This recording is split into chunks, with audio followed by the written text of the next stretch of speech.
Claire Fournier, bon, champagne. Allez, champagne. Champagne pour tout le monde. Les baisses d'impôts. Les baisses d'impôts, on va... C'est jamais si simple, vous le savez très bien. Un petit mousseux peut-être alors. Allez, un verre d'eau. Au moins un verre d'eau. Mais avec voilà, des attendez. bulles, avec des bulles. Le principe d'une baisse d'impôts est acté, visiblement. Pour l'année prochaine, on parle de quoi? On parle de 2 milliards d'euros. 2 milliards chacun. Ah oui, là, ça champagne. commence Ah à oui, la être pas mal. campagne. Ah Une ouais. caisse. Ah oui. Une caisse. 2 milliards d'euros qui seraient redistribués aux Français. Alors, qui va en profiter? Ah ben, la classe moyenne. Hein. Oui. Et le geste devrait concerner les revenus situés dans le bas du barème de l'impôt sur le revenu. Vous vous souvenez que cette année, la tranche à 5,5% a été supprimée. Donc la baisse des impôts a profité à 9 millions de foyers aux revenus modestes. Aujourd'hui, la première tranche concerne les revenus imposables de 9 690 à 26 764 euros. C'est sur cette tranche que l'effort devrait être fait. Alors c'est vrai que Michel Sapin a évoqué 2 milliards. C'est assez logique puisque Manuel Valls avait parlé de redistribuer 5 milliards aux ménages. On est déjà passé de 5 à 2.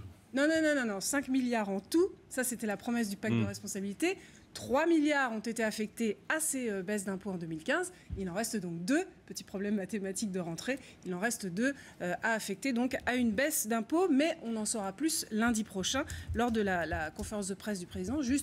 J'ajoute quand même que c'est un peu un juste retour des choses, hein, puisque les Français, entre 2011 et 2014, ils ont supporté 18 milliards de hausse d'impôts. Ça commence à faire. Il y a quand même une inconnue. Ce sont les classes moyennes supérieures. Est-ce qu'un geste va être fait en leur faveur alors que ce sont elles qui ont supporté le gros des hausses d'impôts, du rabot des allocations familiales et des niches fiscales, notamment pour l'emploi à domicile, par exemple. Alors, comment tout cela va-t-il être financé? Alors, c'est la question à aller à 2 milliards, à 2 milliards, justement. Oui. D'ailleurs, on dit que cette annonce de François Hollande a pris les équipes de Bercy de court, puisqu'elles sont obligées de faire face à des objectifs contradictoires. Parce que dans le même temps, on ne baisse pas, on n'annule pas les baisses de charges et les baisses d'impôts pour les entreprises.